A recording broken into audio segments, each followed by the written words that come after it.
Hi, Sammy's Pizza. How can I help you today? Hi, Simmons Pizza. I'm looking to order a pizza, thanks. Okay, what pizza would you like to have? Could I get a meat lover's pizza?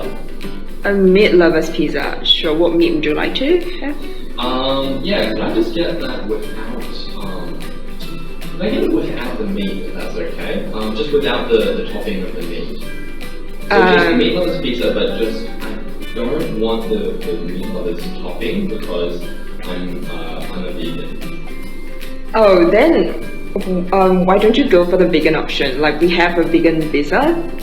Sorry. Yeah. But I've heard very good things about your meat lover's pizza. That's why I specifically want that pizza. I just don't want the meat because I can't eat meat because I'm vegan. You can just go for the vegan option. Like I'm sure it's not a bad option. Option on the meat lover's pizza though, because I've heard great things about that pizza, just without the meat. Yeah. But if you want the meat lovers without the meat, I'm sorry we can't do that because it's the key ingredients for the pizza. Okay. Would you like to have others? Well then, can I speak to your manager then, if that's okay? I don't think it's an issue that you have to speak to the manager, so because you're not ordering the vegan pizza when you are a vegan. Right, okay. Yeah, could I just get your name, please, if that's okay? No, you don't. You can't Okay, have. I can't Bye. have your name.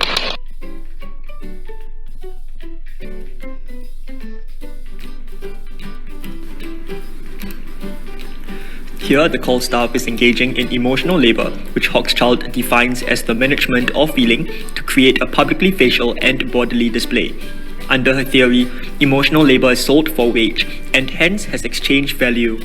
The call staff has to sound friendly to create in the customer the feeling of being welcomed in the restaurant and to suggest to the customer an expected pleasant dining experience.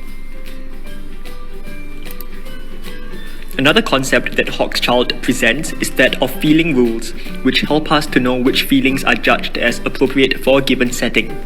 Here, the call staff is guided by a feeling rule, which states that certain displays of emotion like irritation and anger are inappropriate and unprofessional. Hence, the call staff has to engage in emotional management by restraining her feelings of annoyance at the prank caller and instead display different feelings like that of friendliness to fit in with social expectations of call staff.